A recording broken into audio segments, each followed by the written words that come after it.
శుభోదయం. Global బెతేనియా Calvary ministry తరపున ఈ ఉదయకాల సమయంలో మరొకసారి మీ అందరితో కూడా కలుసుకొని దేవుని యొక్క పరిశుద్ధమైన మాటలు ధ్యానించటకును దేవుడు నాకు ఇచ్చిన మధురమైన అవకాశమును బట్టి దేవునికి ప్రత్యేకమైన వందనాలు తెలియజేసుకుంటూ ఉన్నాను. ఈరోజు కూడా పరిశుద్ధమైన వేద గ్రంథంలో నుండి మరొక మాటను చదువుకుందాం. యూదాపత్రిక 1వ అధ్యాయము 11వ వచనాన్ని చదువుతున్నాను, దయచేసి గమనించమని ప్రభుపేట మనవి చేస్తున్నాను. యూదాపత్రిక 1వ అధ్యాయము 11వ వచనము.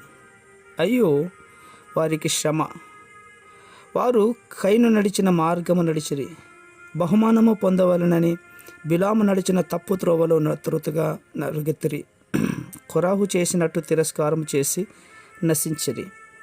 అవును ప్రియులారా, కైను యొక్క మార్గము. ఈ కైను ఎవరు? ఆది మానవులైనటువంటి ఆదమహవుల ప్రథమ సంతానమండి.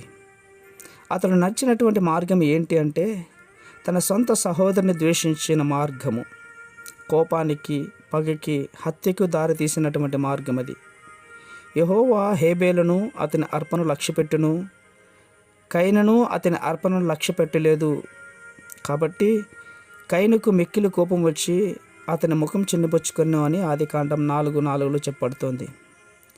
దేవుడు అతని అర్పణ అంగీకరించలేదని కోపము, తన తమ్ముని అర్పణ అంగీకరించాలని అసూయతో అతని హృదయము ద్వేషంతో నింపుకొని ఉన్నాడు. తనకు ఒక్కగానొక్క తమ్ముడైన హేబేలు ఎంతగానో ప్రేమించవలసినటువంటి కైను తన తమ్మునిపై ద్వేషం పెంచుకోవడం ఎంత భయంకరమండి. దేవుడు హేబేలు అర్పణ అంగీకరించానని తెలుసుకున్నప్పుడు కైను ముఖము చిన్నపెచ్చుకున్నటకు బదులు తన తమ్ముని దగ్గరికి వెళ్ళి దేవుడు ఎటువంటి అర్పణ అంగీకరించాడని చెప్పేసి అడిగి తెలుసుకుంటే ఎంత బాగుండేది. అయితే కైను దుష్టునికి చోటిచ్చి ద్వేష మార్గములో నడిచాడు. అందుకే బైబిల్ అంటుంది, మనము కైను వంటి వారమై ఉండరాదు, వాడు దుష్టుని సంబంధి అయి తన సహోదరిని చంపెను అని వ్రాయబడింది. వాడు అతనిని ఎందుకు చంపాడు? తన క్రియలు చెడ్డవి కాబట్టి, తన సహోదరుని యొక్క క్రియలు నీతి గలవై ఉండవలను కదా అని చెప్పేసి వేదవాక్యం చెప్తోంది ప్రియులారా.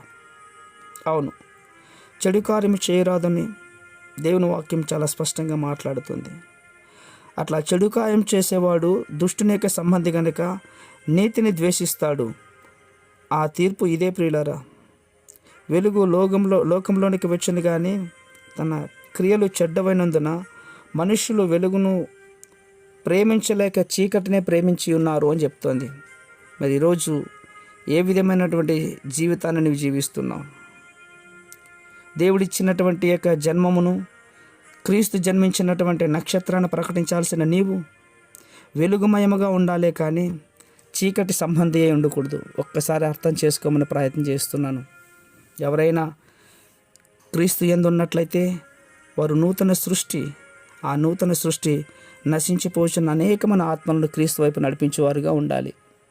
మహాపరిశుద్ధమైన మా ప్రియ పరలోకపు తండ్రి, ధ్యానించినటువంటి వర్తమాన ప్రకారంగా మా త్రోవలను మీ వైపు తిప్పమని వేడుకుంటూ ఉన్నాం తండ్రి.